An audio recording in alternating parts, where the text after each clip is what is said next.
观众朋友、网友朋友，大家好，我是付前少。歼20战斗机2017年开始列装，现在呢已经有多支英雄的航空兵部队配备了这款先进的隐身战机。可以说，歼20是我们的国之重器，是保卫祖国领空安全的一把利剑。对于歼20，西方国家，特别是美国曾经有过很多的评价，其中比较核心的一点就认为歼20的研发借鉴了美国的技术，甚至呢，他们认为是抄袭。那么这个呢，已经被事实所粉碎。首先，歼20战斗机它采用的是压式气动布局，这在目前所有的隐身战斗机中是唯一的。那么美国的 F-22也好 ，F-36也好，都采用的是后尾式气动布局。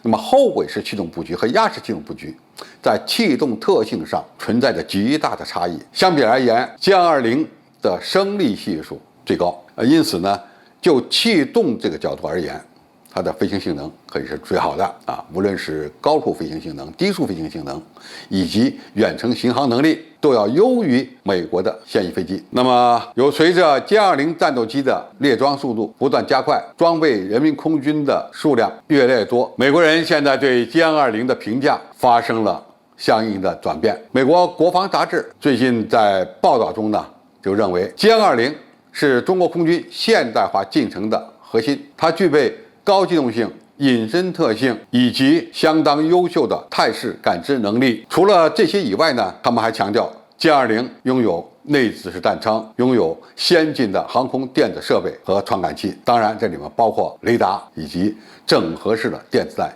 系统。歼20不仅平台优秀，而且它的武器系统也相当先进。美国的一些专家指出，虽然歼20向美国的 F-22和 F-35剽窃了许多特征，包括机头下方的光电瞄准系统和 DSI 进气道，也就是棒子进道，但它并不只是模仿美国的同类产品，而是根据中国的自身需求，采用了很多独特的设计。那么这个评述和过去的一些评价可以说发生了微妙的变化，也强调棒式进气道、红外搜索跟踪系统是仿美国的，但是中国也根据自己的需求，对这款战机的研发做了很多创新性的或者独特的设计。首先呢，我们说这个机头下方的这个光电瞄准系统，这个系统并不是美国最先装的。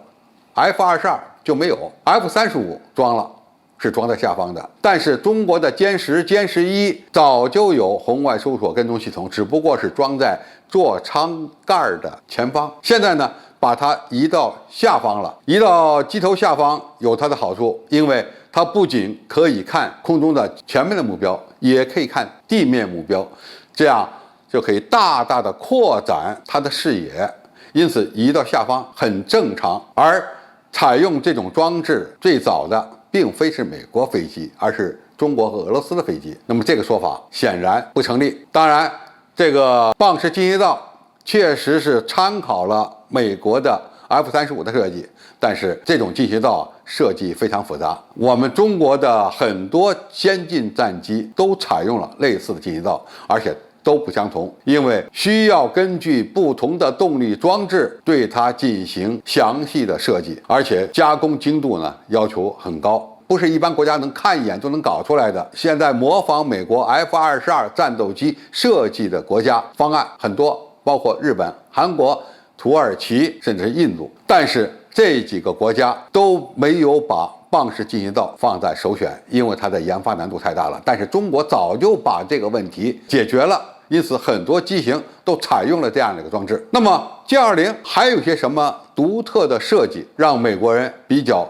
揪心，或者是相应的比较赞赏呢？他们提这么几个：内部油箱，说是中国的内部油箱设计的比较大，因此航程比较远。除此之外呢，还可以外挂多达4个副油箱，这个也是只有歼20做到了，而其他型号的隐身战机带不了这么大的4个外挂副油箱。那么有了较大的机内载油量，再加上这4个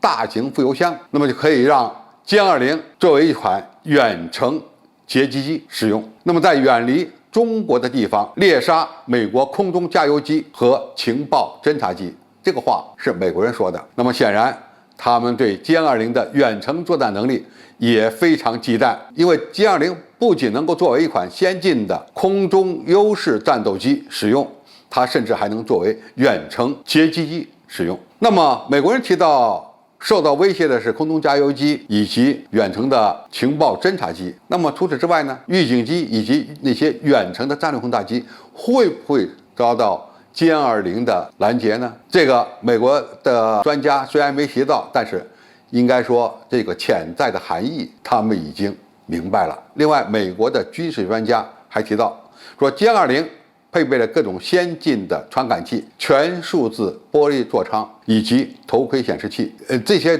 装置呢，也要比 F-22更好，和 F-35水平相当。而歼-20的后续改进型已于2020年开始生产。当然，这个消息不知道美国人是怎么获得的，但是有一样可以肯定，